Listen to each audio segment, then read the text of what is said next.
Welcome back to React Native Radio Podcast. Brought to you by my mother. She wants you to know that she brought me into this world and she can take me out. Nice. Episode 257, Meta Responds. How can we improve React Native? You've all heard all this buzz around ChatGPT lately, and someone at Infinite Red thought it would be a funny idea to run one of our episodes, like the transcript, through ChatGPT and ask it to summarize and come up with its own script. Hold on. What's ChatGPT? Okay, so for those of you living under a rock lately, or just out driving your tractor, ChatGPT is an AI chat tool put out by OpenAI, and it is really amazing. It's like incredibly amazing. When you use it, it just kind of like blows your mind regularly. Some of the screenshots I've seen are pretty cool. How it can predict things and just start talking to you basically. Yeah. I haven't used it yet, but I almost don't need to because Jamon uses it enough. And I think you need to. I think you need to. Should. You should give me a tutorial later. I actually used it for parenting advice this week. I saw. You posted on Twitter. How did that go? That. Well, okay, so we're going far afield of our planned warm-up, but that's okay. So we were in a situation where our 11-year-old daughter had some issues with a friend at school, and they were texting each other, which is its own issue, like don't yell at me. But they were texting each other and it was not going well. And really, maybe I'm just being a little bit favorable toward my kid, but I feel like the other kid was being way more mean. My kid's pretty very sweet. You're not biased at all, though. Not at all. And so my wife and I were like, okay, we just need to have them not text each other. This is just not going well. But we didn't want to do it in a way where the other girl would, feel like we're blaming her or anything like that. So I actually ran that through ChatGPT and I just kind of laid out the situation and said, give me an example text of what I could send to this other girl. And it gave me something that was maybe a little too harsh. And I told it to kind of soften it and a few other things. And eventually got to a point where there was a great draft tweet, or not tweet, I'm not tweeting this girl, a great draft text that I could send over to this girl from my daughter's phone. And do you want me to read it for you? Like, I'll actually read it. Yeah. Was this actually sent? Yeah, I actually sent it. Was there a knock on your door 5 minutes later? This is going to be the future. Like, this is going to be like baked into our houses. Right. We're just going to be like, hey, it'll have a cool name like Jarvis or something. Right? All right. So I just said, hi, her name. Redacted. This is my daughter's name.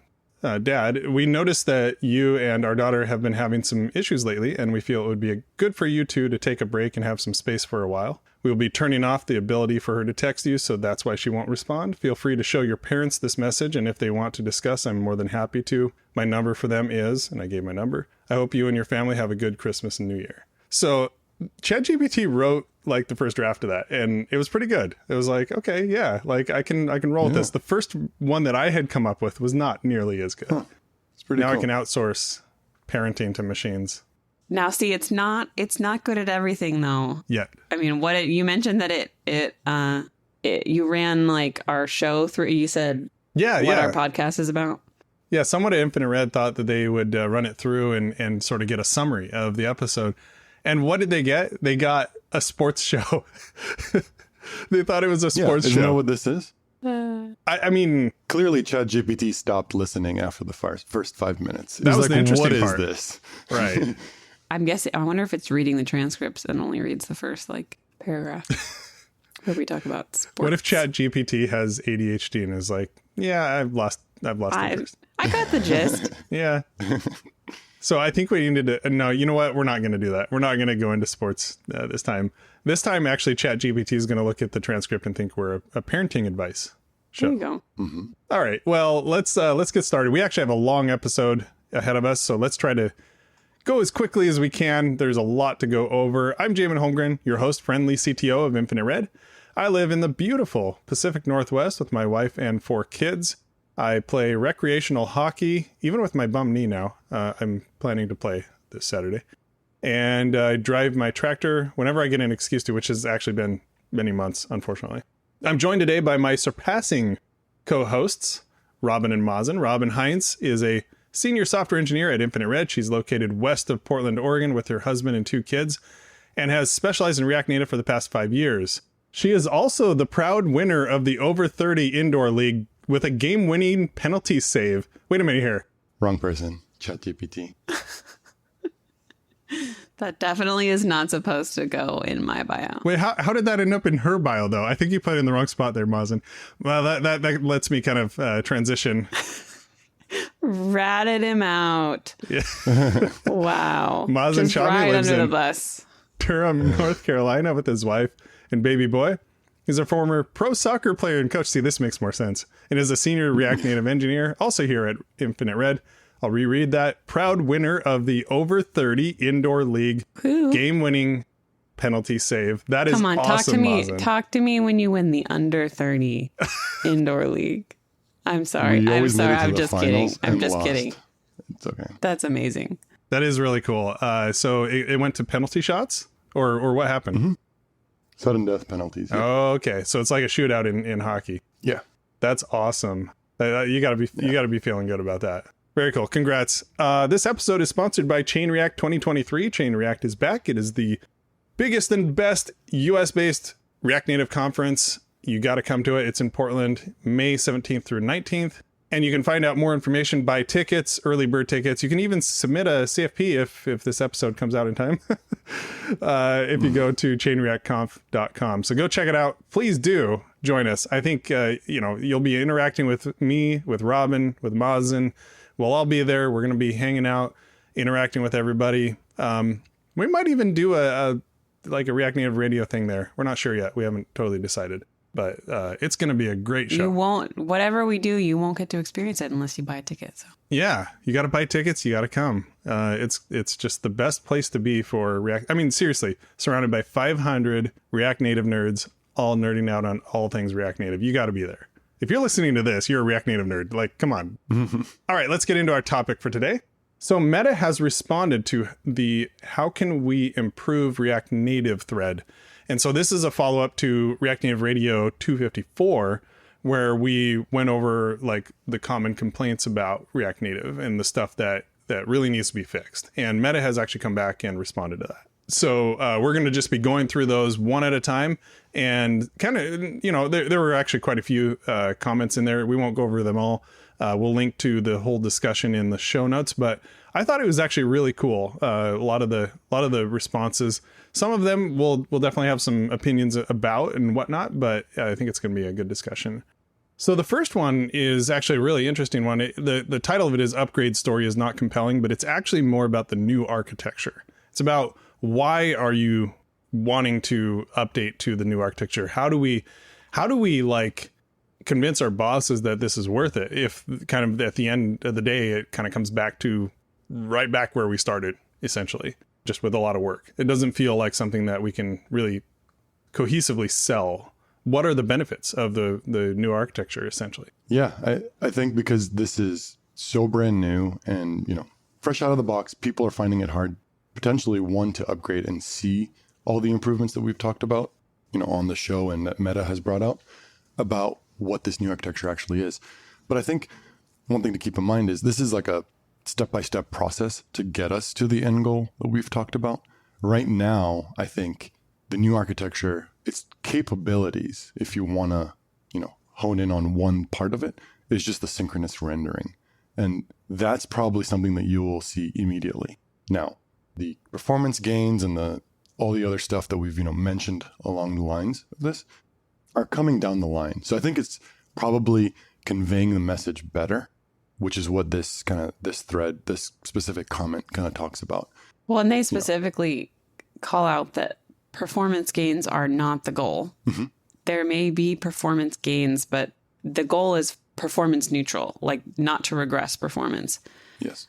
And really the goal of the new architecture is to unlock the new features. I think synchronous rendering alone, you should see some performance gains from that, because you're not re-rendering, 2 or 3 times by setting a state. You're getting one re-render from all that. So You're not going back and forth across the bridge. That is true. I didn't think of that. Exactly. Yeah. So now it's that one back and forth across the bridge, and you will probably see some improvement on whether it's your UI level or, whatever it is you're looking at. So performance neutral, like Robin said, but I would assume you will see some like minor improvements along the way. And how a regular user is going to see this is fewer layout jumps. Mm-hmm. So like you don't have these like stuff kind of like rendering and then getting measured and then everything else kind of flowing around it. Which a lot of people would put under the umbrella of performance. Yeah. Like if I have an app that's like kind of jumpy and laggy and it's upgraded and I don't see those anymore, I would say like, oh yeah, it has better performance. Let me just put this out there. The FIFA app. Back to soccer. Sorry. But it's coming back to React Native or mobile development in general. When the World Cup started, first thing you go to is download the FIFA app because it's their World Cup. So downloaded the app and I kind of wanted to see all the different players that were going to be there, the teams. The UI was horrible. With every click, you got like a flash. So I'm assuming they're using Flutter from what I understood, what I heard in the community. But are you assuming they're using Flutter because it's a bad experience or because you have other information that they're using Flutter? I kind of have other information, but then there was some conflicting information that it's actually native development, but I don't really believe it because if you were to look at it, with every tap, there's this like flash. So if you have like aversions or anything like to flashing, I hate to say it, but you're getting a seizure from this app because it's horrible. Interesting. And this is one thing here where now you won't see that flashing and that in your face. Long story short, stopped using the app. Horrible. Moved to something else. But yes, this is something that you would not experience in React Native with this improvement. To wrap up this particular item, what they're doing about this problem, they're acknowledging that the migration path from old architecture to new architecture isn't where they want it to be. And they're trying to minimize the cost of migration to make it more feasible for people. Yeah, they're kind of expanding that interop layer, the compatibility between like not like totally removing APIs. Maybe they're not going to be perfect. Like if you were to use older APIs for the old architecture that have been, kind of like ported over using an interop layer, you're going to lose something there. It's not going to be the full experience of the new architecture, but it'll at least work. And so you can just flip the switch. That's kind of the idea, hopefully.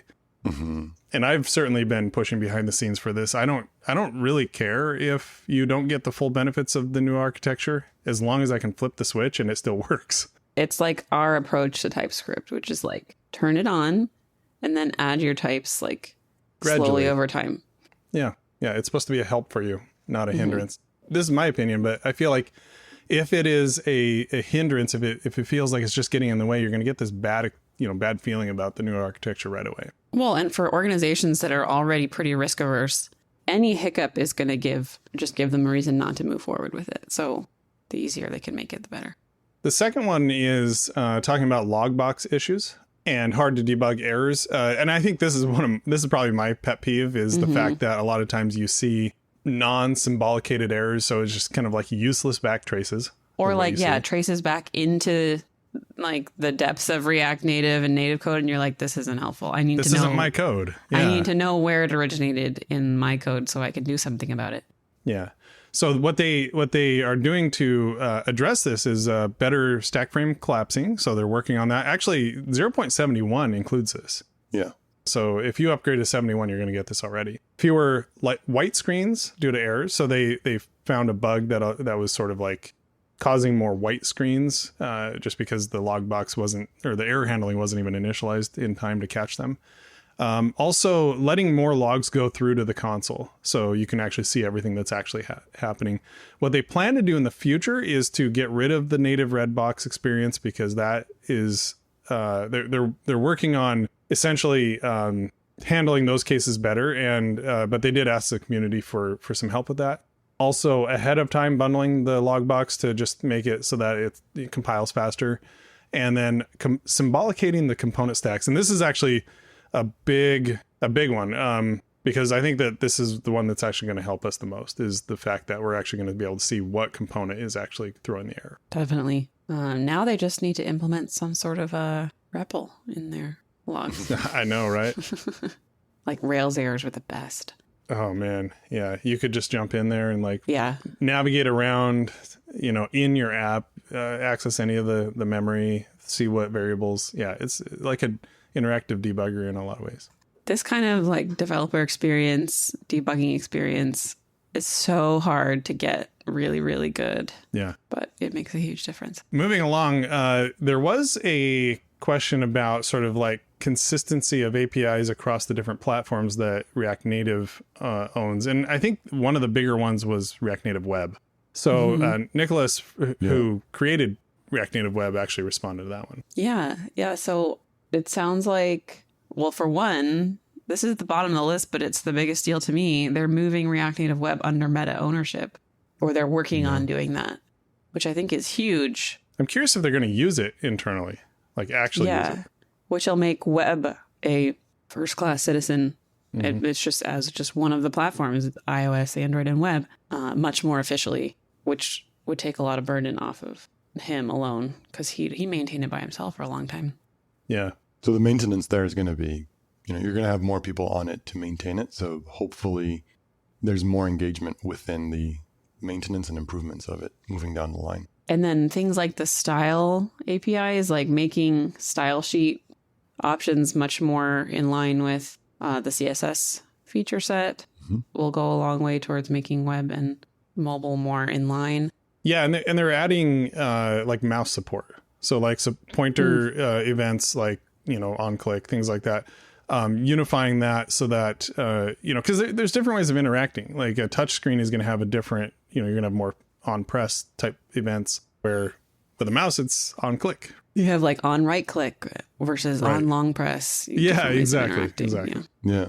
And that's also good too, because I think now with one of the latest OSs, and I think specifically for iPad OS, you can actually connect a mouse and use a mouse on your screen. So this is really good for having this API so that when you are building an iPad app specifically, you can handle this way by looking at these clicks. Yeah, I like this. They mentioned we're serious about supporting the web as a target, improving the results developers can expect. Big question I have is, are they going to use it? Like if Meta doesn't use it internally, then it will forever be something that's an afterthought. But if they use React Native Web internally, then it will be something that will be supported. I know Meta loves to use React.js, but do they love to use React Native Web? That would be the question that I'm kind of still posing from this response here. The next thing that they talk about is there was sort of a complaint about, how PRs just sort of like sit out there, pull requests just sit out there and don't really get addressed. And Luna from the core team responded to this one. Yeah, I think one thing Luna is calling for here is, when you're pulling a PR together, because of this is a huge, React Native code, the code base is huge. So please, put together smaller and more targeted PRs. So just really point it. So maybe, even if it's just one or two lines or one or two changes. Which is good advice. That's perfect. Generally. In general. Yeah. You don't want a PR with 12,000 changes, whether it's plus or minus. Not with that attitude. You will get better reviews overall, more thorough reviews overall, the smaller you make your PR. So it's really just good life advice. So it depends on whether you want the reviews or if you just want to blast everybody with code. I'm known for the latter, which is unfortunate. It goes back to me doing solo development for too long. That's the reality. And if you work in teams, smaller, more targeted PRs are very much appreciated. The two other points. One was, try and look at them within the feature flags that we've been talking about React Native is doing, because that'll help them de-risk the changes. Right. It's less important to like be really, really sure that the PR is perfect and won't break anything, because you can kind of keep it behind a barrier. Yeah. You can hide it. Bit. Yeah. And the last one, the discussions are there's a lot of engagement in the discussions. So try and find a discussion before submitting a PR. That way your PR will probably go through quicker because there already is some background around it. You're not bringing up a bug or an error that no one has heard of yet. Yeah. Or, it's a new one no one has come across. Then you have to have the high burden of, educating everyone on what it is and then showing how your solution gets there. Then there's going to be complaints about engagement on discussions. Yeah. You know, it's good advice just for open source in general. And I think what they're essentially saying is, hey, we are committing to getting to these PRs and discussions more quickly, but here's why a lot of times they don't, you know, why we don't get to them. Yeah. It's just too big of a PR. This is coming out of left field. I have no idea what's going on. I don't have any context. Yep. I feel like you probably, if you see a small targeted PR that is well contextualized in the commit, and maybe it's already been talked about in the discussions, like it's going to get merged very quickly. But if you have this large one that comes out of nowhere and it's for something that nobody's asked for, it's going to take a lot longer for someone to sit down and wrap their brain around it. Mm-hmm. Yeah. Definitely. And test it in general. Yeah. Like there are sometimes that I lose an entire day just to like pulling down, like testing, checking, reviewing, reading PRs. Like it's labor intensive. It is. Yeah. Especially if you're sort of like leading a team. And you know, that's essentially what's happening here. The internal core team is leading our team, you know, the open source community's team, but they don't even necessarily have a relationship with us. So it makes it like doubly difficult. Well, and you have the constant like tug of war between building and then reviewing PRs, because the people that have the context required in order to like effectively review a PR are the ones that are also building, writing the code, building the product. So it's not like it's much harder to have like, oh, you could just hire someone where their only job is to review PRs. It's like, well, but then like, do they have enough context to actually review the PR effectively? Exactly. So it's a tough problem. It's actually this is like a very tangled up thing. Like this is not an easy thing of just putting more people on it. But small PRs I think will help a lot. Yeah. And the crazy thing about this is, you know, I know only a couple points in, but it's the one that didn't have a lot of votes on it, but it's probably one that we could sit and talk about for episodes. It's true. Because there's a lot around it, right? We did have a whole episode about code reviews. It's one of my favorites. It was a really good one. You should go check it out. We'll put a link in the show notes. Mm-hmm. It's almost required listening. I share that episode all the time. Whenever I'm talking to new developers, it's like, hey, listen to this episode. It's a good one. Along with TypeScript, my favorite. The next one was lacking documentation, guidance for workflows. And Luna also responded to this one, that they are definitely hearing the complaints. And they're talking about how, you know, she mentions that the React documentation has been going through a rewrite. We also had an episode about that with Rachel. Yeah, that's true. We have an episode. We're going to have a lot of links out. Rachel Neighbors, we did an episode with early on when we took over React Native Radio. So what they're saying is that they want to, anything new that's coming in. For example, there's new Metro like Symlink support, and they're wanting to include updating documentation and providing guides for that. New architecture, they're adding documentation. So it's really more going forward that they're adding docs for and really focusing on. What they kind of do is punt it over to the community for the rest. And they kind of say, hey, best practices and use cases, that's really, the community knows that better than we do. And, you know, it's actually, even though it feels like a little bit of a punt, it is actually a somewhat humble approach as well. It's like, we don't have all the answers here at Meta. We have one use case. There's a vast community out there. Can you all help us? And so this is putting out a sort of a plea for help, for more ways to share knowledge and whatnot, and build out the documentation. Documentation is hard. It's very good documentation is almost rare. Did you see we got some really kind tweets by some folks out in the community about the new Ignite documentation, by the way? I did see that. Yeah. That was nice to see. Which you get a shout out. If you tweet nice things about us, you might get your name it's true. mentioned in the podcast. So Drew Morrison, who is a friend of the show.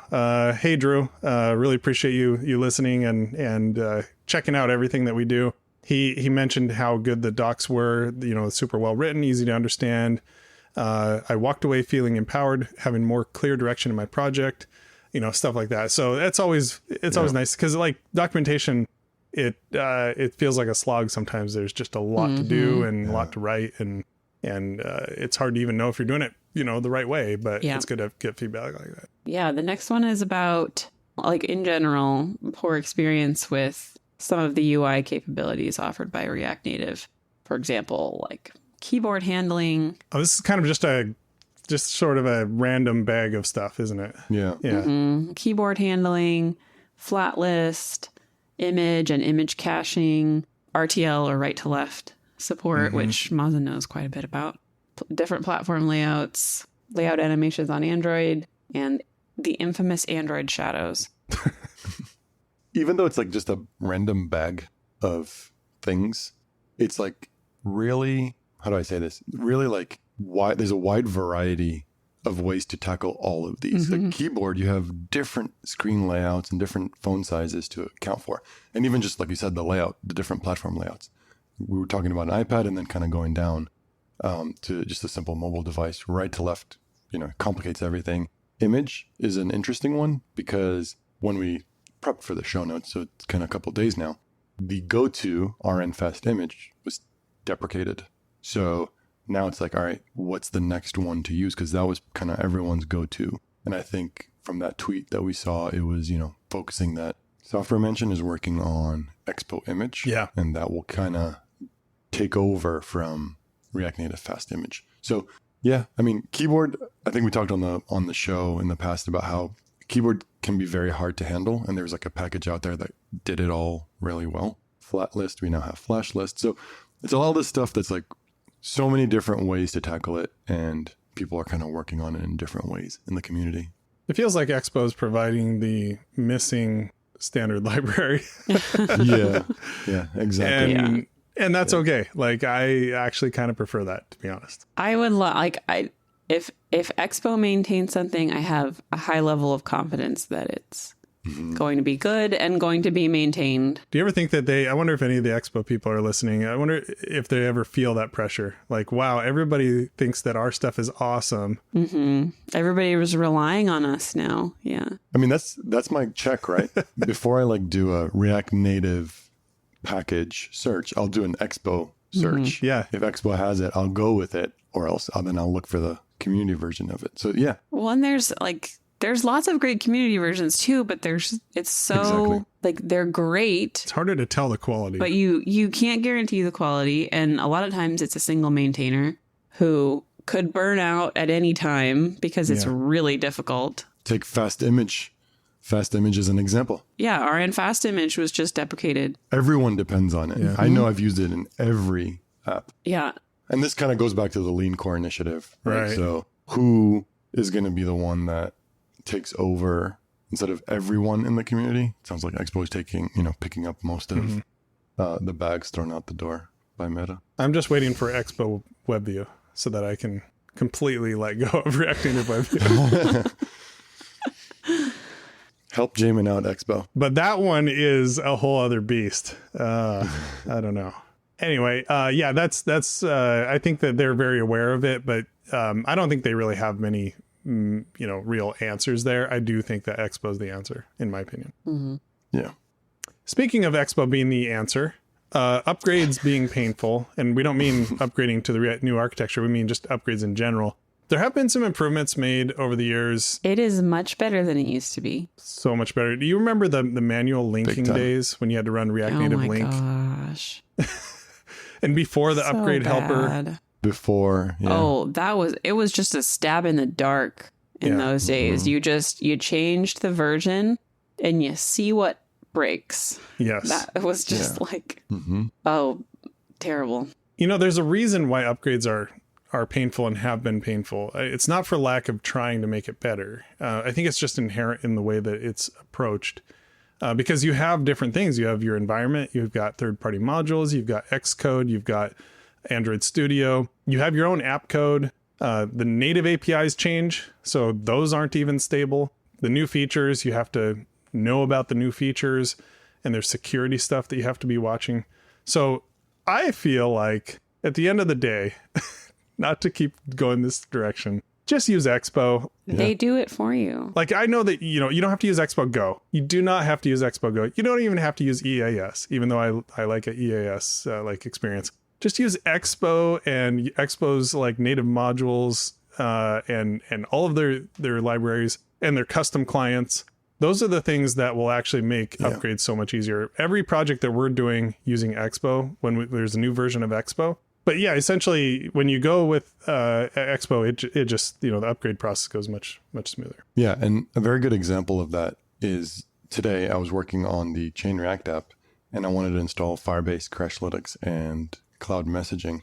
And it was very seamless, very quick. We're using, the Expo Managed Workflow, so EAS. Pretty much did everything for me, created a new build, ran the app, no issue, and it set everything up and I got my alert. So very quick, very seamless. You don't have to, if it doesn't work, you don't have to go into Xcode and make sure it's pulled it in right and drop in specific files and stuff like that. It just in my command line and done. I did not have to get out of my terminal. EAS is really great. Yeah. There's a lot to learn about it, and I'm still kind of learning the quirks, but it's really amazing. This is not a paid endorsement, by the way. It's not. our sponsor is Chain React, not EAS, but we do love it. Although we should pitch to Expo in general, like, hey, you want to sponsor us? Why? They're getting it for free. The last thing that we're going to take on is the poor debugging experience. There actually are a few others, but we're just going to look at this one last. And it's really about debugging with Flipper. And they kind of like acknowledge that Flipper is really more focused on the native developer experience. So now they're kind of saying that they're switching over to, can they make the Chrome dev tools a better experience using like literally migrating, don't use Flipper, use Chrome dev tools. And so they are asking the community for input on that. I have a few concerns about that, but I'm going to wait until we see what they actually do. And then I did actually respond to this particular one. And I mentioned that we at Infinite Red know that a lot of React Native developers rely on Reactotron, which is our desktop debugging app, for debugging support as well. Reactotron's developer experience has also regressed over the past several years. However, we have plans to address that in the new year, so look for improvements. The more high quality tools we have for debugging React Native apps, the better. So we're also saying, hey, we do intend to move Reactotron forward. By the way, we still use it every day, so it's not like it's bad.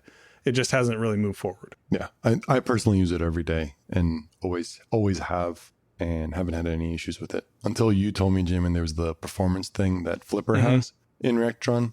It's like, all right, I actually, when I got my new computer, I didn't even install Flipper because I was like, if I run into it, then I'll download it. I'll just stick with Reactotron for now. Yeah, Reactotron is a really it's a daily staple around here. Yep. I think that one of the downsides to Reactotron right now is lack of documentation, lack of some of the, those types of things. Yeah. And we have a few stability issues, but we'll address that at some point. We're a small team. We've been focusing on Ignite lately, but we're going to get back to that. So anyway, Meta responded to all of these things, which is great.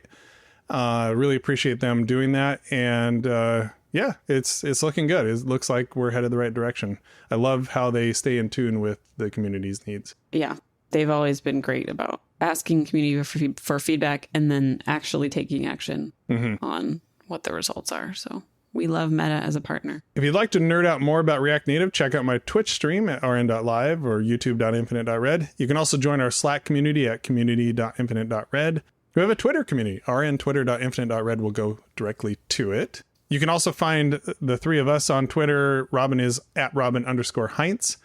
Mazen is at Mazen Chami. Just look for the guy that has the giant over 30 championship ring on his finger. And I'm at Jamon Holmgren. I don't have enough fingers for how many Rec League championships I intend to win. I only have 3 so far.